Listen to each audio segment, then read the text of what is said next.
ქედის მუნიციპალიტეტის გამგებელი ვაჟა ბოლქვაძე თანამდებობას ამ დრომდე ინარჩუნებს. საკრებულოს ხდომა, რომელზეც მისი გადადგომის საკითხი უნდა განხილულიყო, დღეს ორჯერ ქვორუმის არარსებობის გამო ჩაიშალა. ცნობილია, რომ 19 დეპუტატიდან დღევანდელს ხდომაზე მხოლოდ 8 გამოცხადდა.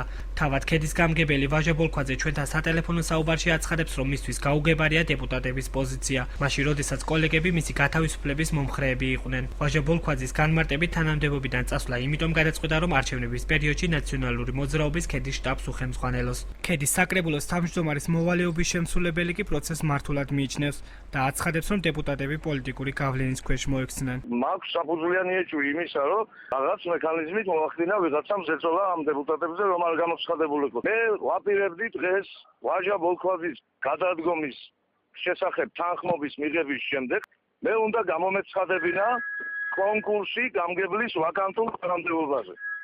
ვიღაცას არ სურს, რომ ქედაში მოვიდეს კონკურსს გაუვლელი გამგებელი. და სჭირდებათ, რომ ერთმანეთად თავზე მოგვახვიონ და დროებით მოვალეობის შემსრულებლად დაგვანიშნინო. რაც არ მოხდება. საუბარია დავით დუმბაძეზე. შეიძლება იგდეს მურმან დუმბაძეც, ვერ გამოურიცხა ვერავის, ვერავის ხელს წავადნენ.